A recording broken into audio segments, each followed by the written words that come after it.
everyone, Chris Sawyer here. The Varietal Show is back. I am here in the Santa Cruz Mountains. Have you ever been to Santa Cruz Mountains? Have you ever seen the movie Pulp Fiction and seen the slug on John Travolta's shirt? It's related to this area. If you haven't been here, you need to come to this area. And I'll tell you why. This man right here is Ryan Beauregard, and we have some fun with wine whenever I come up here. You know, there's these people that are spirited leaders of this industry, and when you talk about Santa Cruz Mountains and you talk about the Beauregard family, you're talking about real stuff. And, you know, this road that we're on right now is called Bonnie Doon. Anyone hear about that road, Bonnie Doon, or a brand called Bonnie Doon? I think you have. And it's true. It's what started right here on this road. But your family was here way before our great friend, you know, from Bonnie Doon started coming here. And, you know, what we got to do today is get around and taste some of the wines in the vineyards that this family owns. Ryan, it's great to be here with you. I'm going to open this for everyone real quick, since I showed you this technique earlier today, about how you twist it at the base and then you go like that, and then it's already done, like done. Okay, let me just pour that for you while we talk about how great you are right now. All right. So this family, the Beauregards, have been here for, you're the fourth or fifth generation, I'm fourth, right? yeah. Fourth generation, has children, fifth generation. So a lot of stuff going on up here in the mountains. Just the reason that most people come here first and foremost is the beauty of this area. I mean, you drive through these forests up here, they're real redwood forests. But, you know, it actually goes way back to the history of wine in California. Your family came here early, and what were they thinking in coming up here? I think it's kind of happened upon it. Yeah. 1945. Great-grandfather was a sheriff deputy. It's important. Actually worked with as a law enforcement during Prohibition, ironically enough. And came up here and they bought the original homestead in 1945. Yep, pretty amazing. Now, the brand itself, your family always grew Zinfandel. We'll talk about Zinfandel in a minute, but the fact is, up here, this area is kind of starting to become more well-known for Chardonnay and Pinot Noir. You and your family have really helped that happen, and that's why we're tasting one of the Chardonnays right now. We just got to go to this amazing vineyard in Ben Lomond, and the vineyard up there. We're talking about a little bit closer up on the top of the hill here, about 1,000 feet. And I'll tell you one thing, you guys ever hear about this place called Silicon Valley? It's actually right over the hill from us, right behind us here. And it's really an amazing area. But the fact is, there was grapes here before there was Silicon Valley. So this is an amazing point. Tell us a little bit about this amazing vineyard. It was planted by my grandfather and father in 1989. 100% Chardonnay. It's the old Winty clone. It's own rooted. It's on pure sand, sandstone bedrock. Just like a really. I'll tell you this right now. We went up there and he was driving the tractor. It's why he looks legit. Like the hands are. They're dirt, you know. This is don't think about that. What was the movie that we were talking about? Donnie Dirt or whatever was the movie that you've all seen. But it's like, you know, the fact is you got to be up here in the mountains. You got to be a real grower first. That's the thing. You can't make world-class wines with bad grapes. So being the grower, the man that knows how to work the tractors, and to really be up there. We got to go there, and I was picking up sand. You guys might see that on the intro to this whole show, but like the sand falls through your hands like there's nobody's business. Like you get ready to shake your shoes out when you get in the car, because that's how much sand. And this is picked up from the tectonic plates right there. So it kind of came up from the bottom of the ocean and it created these hills here. We were on top of one of those hills. It was a beautiful setting. And that's like an old famous vineyard that was already there when you guys purchased it. It wasn't there, but it has historical references to be a vineyard, you know, pre-Prohibition. Yeah, but it was just a, you know, it was a meadow, and my family acquired it. Yeah. and we planted it in 1989. Was that the first vineyard that you planted? Or I mean, besides the Zinfandel and stuff that No, my dad is kind of responsible for planting the majority of the older vineyards in Santa Cruz Mountains. He Good man. he had a company called Ben Lomond Wine Company, Yep. and it was installations, maintenance, and consulting. Yeah. And he ran his own crew, and they would plant and do maintenance on vineyards around the whole Santa Cruz Mountains. Yeah. So he's planted hundreds of acres up here. It's amazing. And you know what? He's given his son some good tips. And I've met Dad before, believe me. He's a fun guy. And I'll tell you right now, what we're looking at out there is a different little vineyard. Let's talk a little bit about that. That's a Coast Grade vineyard. We're looking right at it, right across the pattern here. Coast Grade vineyard. We're looking down, like how far are we right now from the ocean? From here to the ocean, it's, I don't know. Crow flies. The corner of the Coast Grade Vineyard is 2.9 miles. 2.9. So we're about 3 miles from the ocean, you guys. So if we were to go down this hill, we go exactly to Davenport. A lot of you guys that know surfing magazines know what Davenport is. It's a real surfing area. And it is the back road, Highway 1 from Pacifica, right out of San Francisco, going to Santa Cruz. It's an amazing journey. I hardly ever drive through San Jose to get here. I drive that road almost every time, and this is off of Bonnie Doon Road. So you come down this way, all you do is take a left off of Bonnie Doon Road, you come 3 miles up off the ocean, and you're pretty much here. Yep. And you're looking at this vineyard. This vineyard is right at that point where the fog is coming in. It's like the bottom of that can get touched by fog, but the top can't. And it's a special area. What really got your family to come and like start investing in this little piece of property? This was a site that is owned by a friend, and he leased it to my dad in 19. You want to get rid of that? I got you. Okay, all right. I got you. I make it go away. Okay, here. To my friend. To our friends. So, that was an old apple orchard. And, before Prohibition, that was also a vineyard. It spent 30 years being a turkey farm. And, we got the lease on it in 2008. And my dad planted it. And I've been making wine off it the entire time. And then he retired from that vineyard in 22. And I've been farming it since. Amazing stuff. I mean, it's a beautiful piece of property. We're tasting one right now. This is a carbonic version called Carbonica. And so there's 2 versions of this. We're going to taste the next one right after this, which is the pretty much the estate release, which is the regular Pinot Noir. So we've got 2 versions of Pinot Noir here. What chose you to make this out of, you've got 1 vineyard up there. How many blocks are in that vineyard? Well, there's 4 blocks and 4 different clones. What inspired me to make the Carbonica is one to have a really fresh wine that could be chillable. Yeah. Important.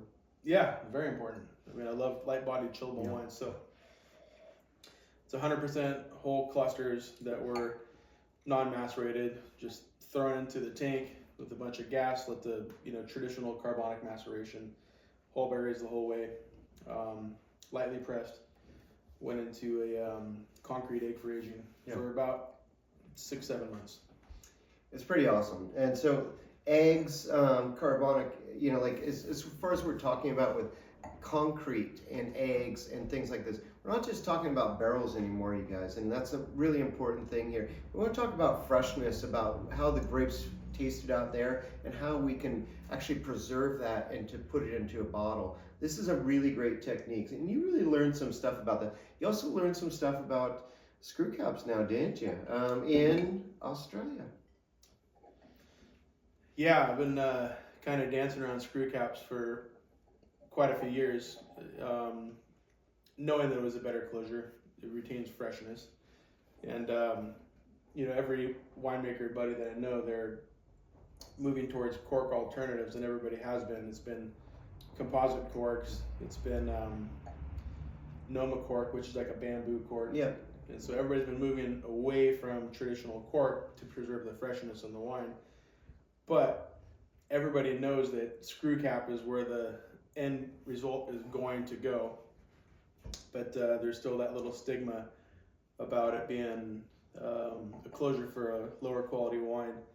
So, my opinion, and I stand by it, is that it's the better closure to preserve wine and preserve freshness, varietal character, and in my experiences with drinking older wines, in my recent visit to southwestern Australia and Margaret River, that even the older wines age much better. And I'm 100% in. And we're not talking about cheap wines either, you guys. We're talking about some of the most highest grade wines of Australia that he learned this from. That was a great story you told me today. And, I believe me, the freshness is all here. And carbonic style is a little bit different. It's about where you're using dry ice and CO2, and you're preserving that freshness. You're kind of making the wine speed up its process because it's confused, it doesn't know what to do. It starts blowing up. It's like cherry bombs all over the place, and they just want to be your friend, and they start fermenting, right? Almost without even your usefulness. I mean,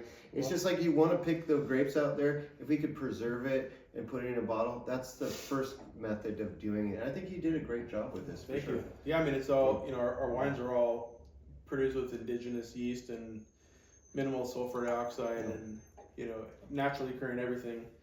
I suppose they would qualify as a natty wine, but I don't want anything to do with that market. So it's a what? No. It's a traditional style of wine that's been made for centuries, and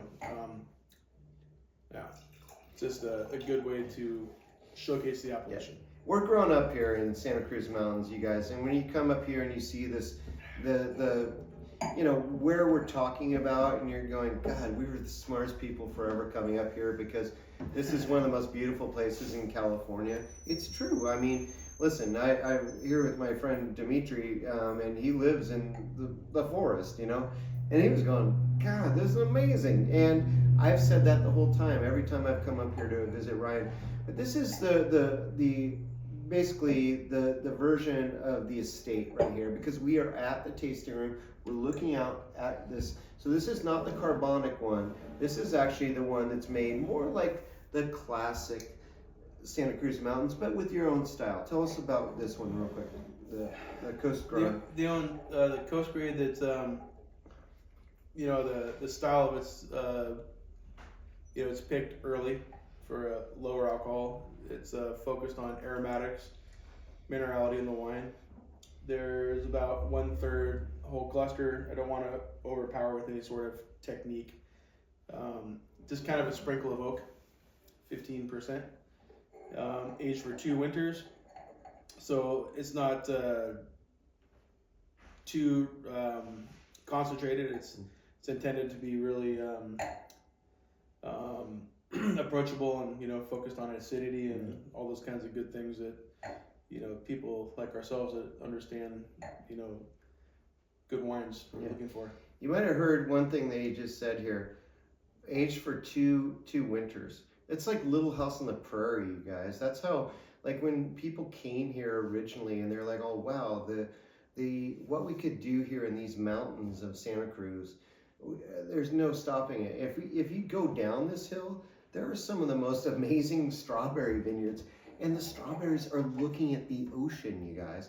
And it's an amazing thing. And I think that really just getting that kind of thing, a lot of people talking tech talk, oh, it's 16 to 18 months that we age that, in barrel and everything. 2 winters actually makes more sense to me, in many ways. Yeah, I mean, there's a lot of factors of when you can bottle. It's not necessarily, and nothing's on a schedule. Yeah. Weather predicates everything. Cash flow predicates a lot of things too. That does. And at a certain point, the wine's not going to have big changes in the flavor.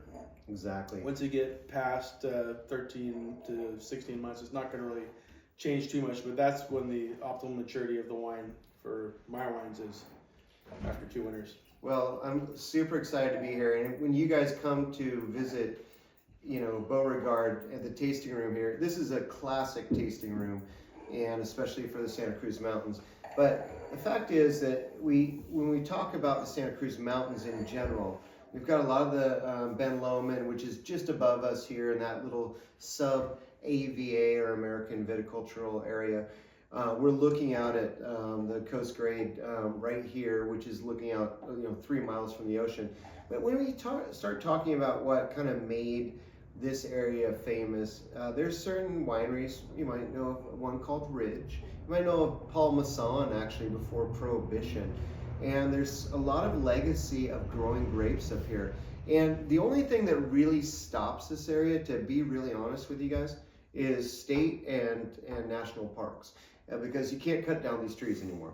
They're forests that are preserved here, and that's what makes it so great. But the fact is, we're tasting Cabernet now. And this, to me, is mountain fruit Cabernet. Tell us a little bit about this. Well, I agree. It's mountain grown fruit. It's 1,800 feet elevation.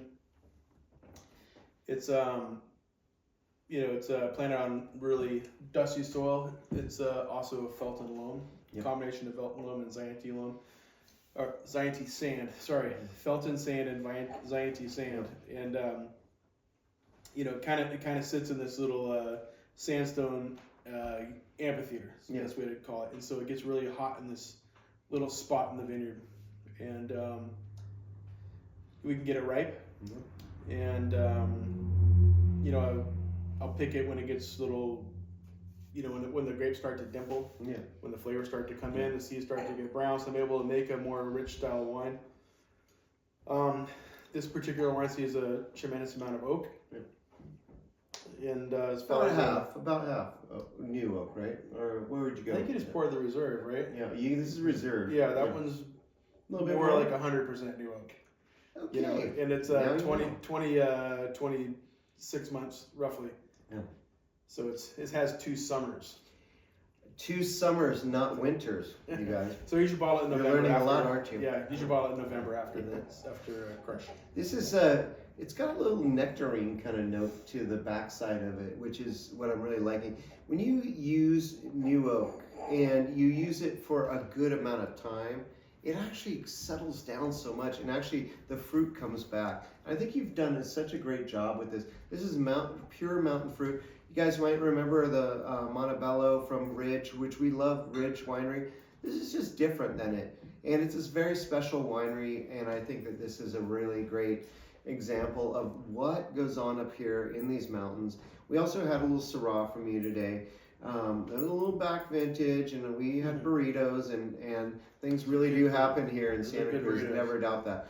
But the fact is, the diversity of what you can grow up here is here. It's knowing the people that really do grow these grapes.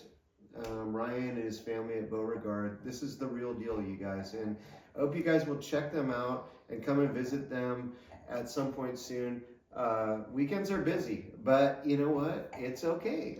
That's the reason you come to Santa Cruz Mountains. I mean, we're lucky to be here right now. You come up to Sonoma County and Napa and all these kinds of places, but we also come to you. All right, well, that's great. And it's because he's on the same exact spectrum as everyone. We are California, and we are very proud of that.